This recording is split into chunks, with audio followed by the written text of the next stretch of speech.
Hey folks, so this is a video on two FRQs for the AP Physics 1 exam. We have an FRQ on circular motion and centripetal force, centripetal acceleration, and then we have one on oscillations with a vertical or a horizontal spring.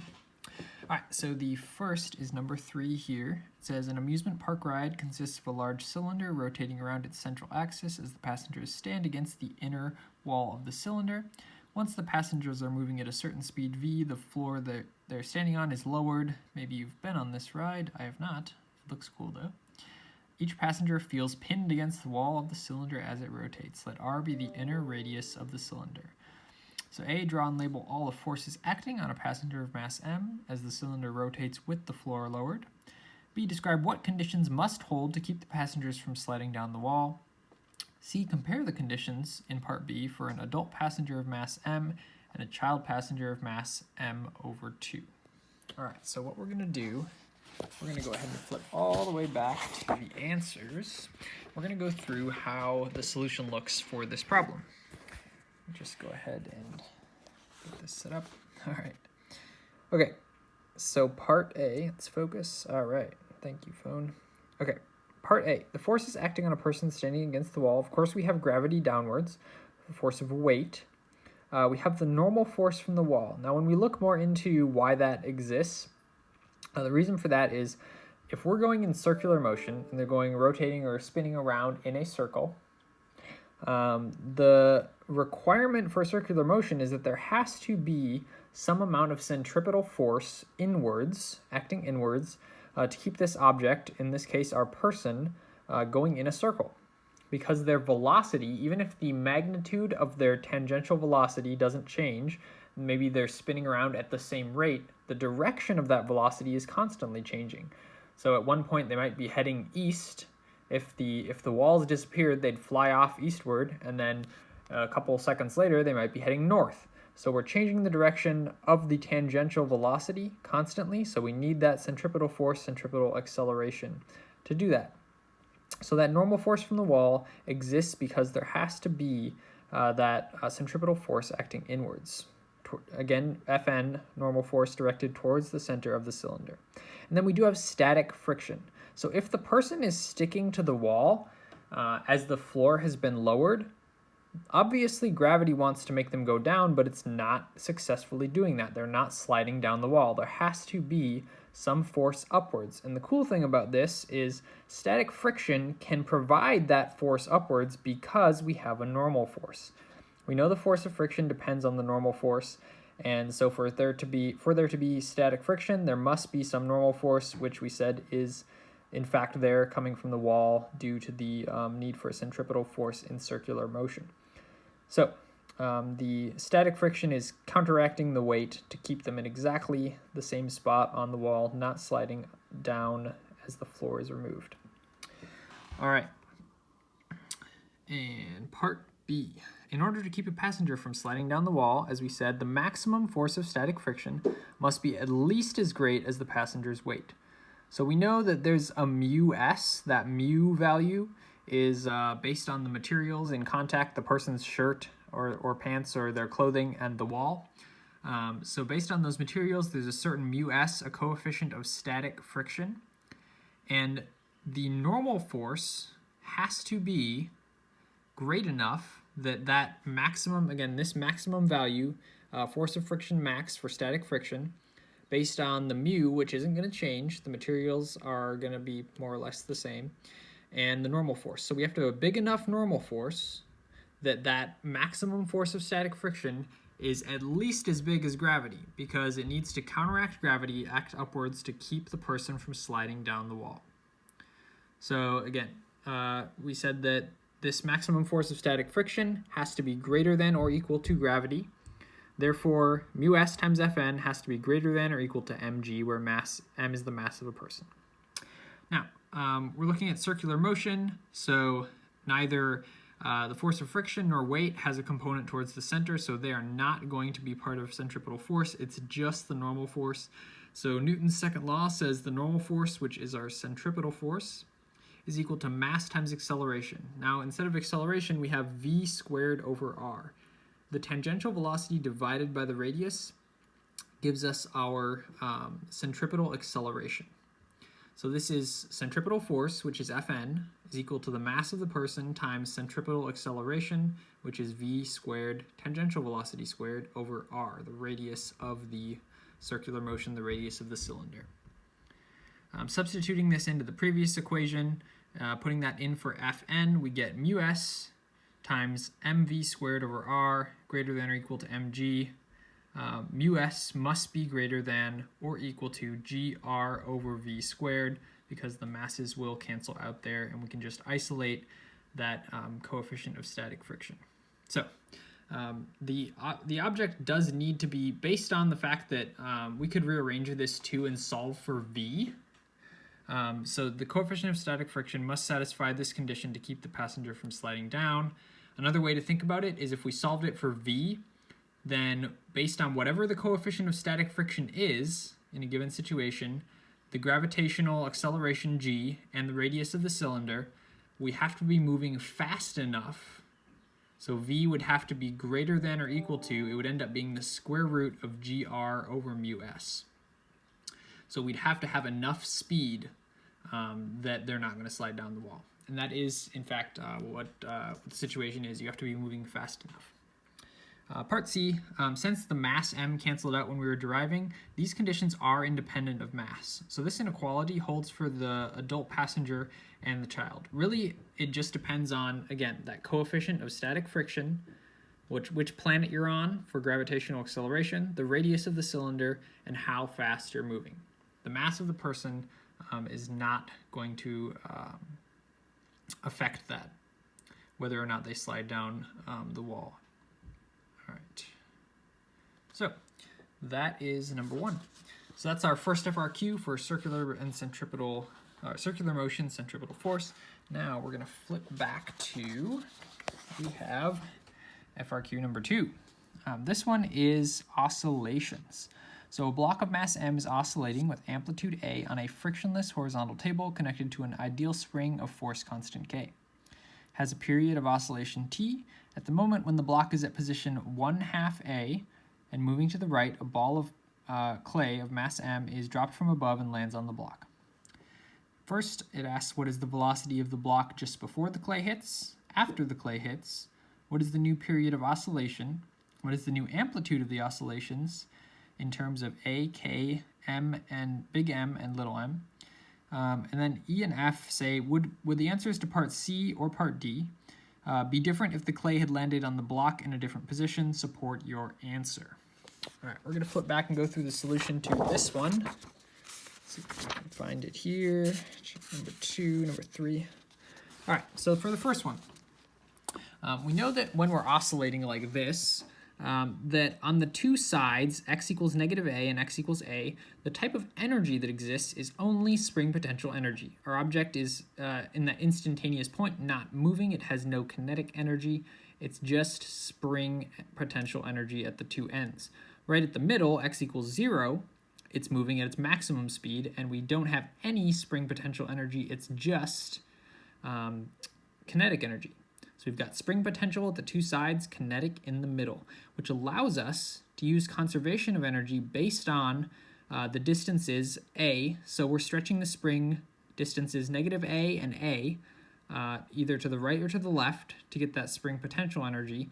And we can use conservation of energy with kinetic energy and spring potential to find the velocity of the block at any given point. And the way we're going to do that, looking here, by conservation of mechanical energy.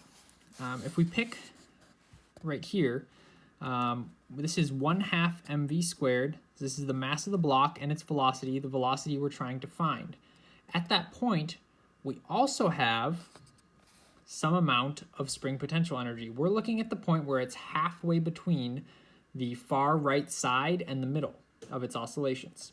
So that distance 1/2 a is the distance that we've stretched the spring. Therefore, the potential energy, or the spring potential energy, is 1/2 kx squared, so 1/2 k, and then x is how far we've stretched the spring, which at this point we're interested in is 1/2 a.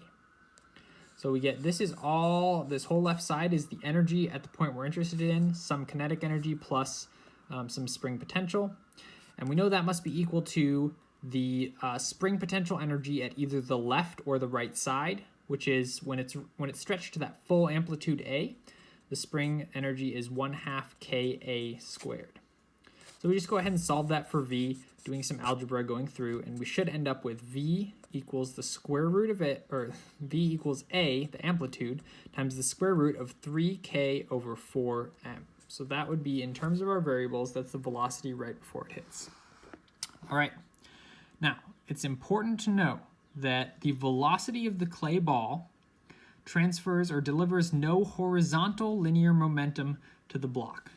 So the velocity of the ball when it's traveling downwards does not impact the resulting velocity of the block after the ball lands on top of it. However, we do have an added mass. So this is the momentum of the block right before it hits. So mv, we just found that v at the point of interest, and this is the mass of the block. So this is that velocity before, and the horizontal linear momentum is conserved. So we can say that this is the momentum before. The momentum afterwards with this new velocity is just the combined masses moving together. So going back to the picture, after it hits, we've got the mass of the block and the mass of the clay together moving to the right, and they're going to have some new velocity that we're calling v prime. So the mass of just the block times its initial velocity that we found is equal to the combined mass times some new velocity. So we just go ahead and solve for that, plugging in the answer from up here for v, isolate v prime, the new velocity, and then we do all this, we do some algebra, and it's just a divided by big M plus little m, square root of 3 km over 4. And there's a little bit of simplifying and things to do in there, but once we go through and simplify, I think square root of 4 and m 3k, yeah, it looks like, I don't remember exactly, this is m, yeah, this is m over square root of m, which is the same thing as square root of m over 1, so that square root of m stays on the top and goes into the numerator in here. So it's a little weird, but it does work out. All right, part C asks us, what's the new period of oscillations? All right, so we're just going to apply the general equation for period. Period equals 2 pi square root of m over k. So really all we've done is added some mass. We added the mass of the clay to the existing mass of the block. So the change in the period is now just 2 pi times m plus m, big M plus little m, divided by k, where previously it was 2 pi big M over k, square root of big M over k. Okay, we are looking for a new amplitude of the oscillations. Okay, we know the total energy is going to stay the same. So the total energy of the oscillator after the clay hits is 1/2 K A prime squared, where A prime is the new amplitude, just after the clay hits the block. Okay, so what we're going to do, okay, they've got kinetic energy. Now this, we found our V prime up here, so we know what that is. And we know that we have kinetic energy right after the ball hits. We've got some kinetic energy, and we've got some spring potential. Because we're still at that point right here where it's 1/2 K times 1/2 amplitude squared. That's our spring potential energy. It's the same as it was up here. Because we're taking, at this moment, we're taking like the instant right before the ball hits up here, and then the instant right after the ball hits here. We're considering that it's essentially at the same spot, 1/2 A. So this is pretty much at this same exact spot that we were at. It's just right before and right after, and this is right after the ball hits. All right. So once the ball hits, we have this spring potential, which is the same as before, but we have a new velocity v prime, and the mass is now the combined mass of both of them. So I think I may have misspoke. I think I said the energy doesn't change. Now, the energy does change from the original amount of energy that we had. So this, let's see, substituting in, yeah, so we're going to have a new amplitude. So that means the K value is staying the same, but our amplitude is going to change, which means the total energy of the system is going to be different from the total energy of the system we had up here. This was at the left or the right side. We had a certain amplitude and a certain spring potential energy, which we found 1/2 Ka squared. Now that is the total energy of the system is going to change. The reason for that is that we had some kinetic energy, we had some mass, right, and some kinetic energy that was contained within the fact that the clay ball is moving downwards. It was falling and landed on top of our block. So that additional kinetic energy gets considered, and it's now going to be part of our system. And the clay block that had that kinetic or the clay ball that had that kinetic energy is now sitting on top of our block. So we've got a new total energy of the system based off this new amplitude A prime. So that's kind of a weird thing to think about, but once you get there, it does make sense that we've got a different total energy now that we've got some additional object and its energy in the system. Okay, so this is kind of a long one, but we've got to put in the 1/2. This is the kinetic energy of the block and the ball combined right after the collision.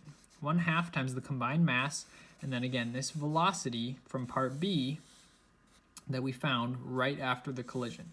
We're going to put that in there, and it's that velocity squared. Here we have, again, the same thing, same amount of spring potential energy at the point of interest when it's at 1/2 A, and then we have our new amplitude in the spring energy, and this is going to be the spring energy either at the far left or far right side of those new oscillations. So this is our new kinetic energy, same spring potential because we haven't changed how far the spring is stretched at the point of interest, and then the new spring potential energy at either the left or the right side, which is the new total energy of the system. So this is, granted, it's a little crazy and a little wacky, but once you square this and go through, it's nice. This square root gets canceled out, so it becomes just not square root of 3 km over 4, just 3 km over 4, and then it's 8 because there's a 2 here times the 4, and there's some algebra. There's an m plus m on top, m plus m squared on the bottom. So the top m plus m goes away, the bottom m plus m stays, it's a squared, and you get this whole term for this. So it works out to be less nasty once you do the squared and actually work everything out. This, again, is just, we go through this, and it's 1/2 K, or 1/8 Ka squared. And now we're to the point where we can solve for this new amplitude, A prime, in terms of the other variables that we have. The K, you'll notice, cancels out. Everything has a K. It's kind of nice. K is going to go away. And we end up, when we solve for everything and isolate A prime, we should get A prime is 1/2 times the original amplitude A times the square root of 3 big M divided by big M plus little m plus 1. So the reason that all this is under the square root is that here we end up with 1/4 A squared, but we're going to take the square root of all of that because when we isolate and solve for A prime, we're going to have to take the square root. So this just becomes a nice 1/2 A, and then everything else has to be square rooted, which is why we end up with that. So isolating and solving for A prime gives us this 1/2 A square root of 3 at big M divided by big M plus little m plus 1. So all that under the square root. Okay, that one's kind of where it gets the craziest, with the conservation of energy getting real wacky with all of our different terms, and it gets pretty nasty looking at one point, but it does work out fairly decently. Okay, so E and F ask, would the parts to C or D be different? Would we have a different period, a different new period of oscillation, or a different new amplitude of oscillation if we had dropped, or the clay had landed on the block when it was at a different position in its oscillations? All right, for the first one, we can look at this period. Now, if the clay were dropped at any other point, the K value is going to stay the same no matter what. The masses of the two objects are going to stay the same no matter what. So the answer to part E, no, the period only depends on the masses involved in the spring constant K. So that would not change. Let's look at our new amplitude and see about that. Okay, so this one does change because the new amplitude of oscillation depends on the old amplitude of oscillation. So if the clay had landed when the block was at x equals a, the speed of the block would have been 0 immediately before and immediately after.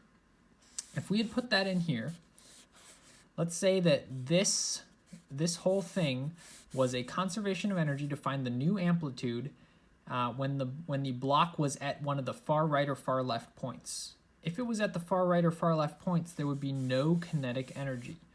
There would only be spring potential. And this equation would be spring potential energy at that point before the collision is equal to the new amplitude of oscillation after the collision. And those would be the same. We would have 1/2 Ka squared equals 1/2 Ka prime squared. If that were the case, as they're saying, if the clay had landed when the block was at x equals a, the speed of the block would have been 0, no kinetic energy immediately before and after. No changes in the block speed would have meant no change in K kinetic energy, so no change in total energy, and no change in the amplitude, because we would have had the same amount of spring potential energy right before and right after the collision, and the new amplitude would be the same as the old amplitude. Okay, well, that was kind of a lot, but that is our 2 FRQs that we had for circular motion, centripetal force, and all that, as well as a little bit of oscillations, of course, getting some energy and momentum stuff in there as well. All right, thanks for watching, y'all, and we'll catch you next time.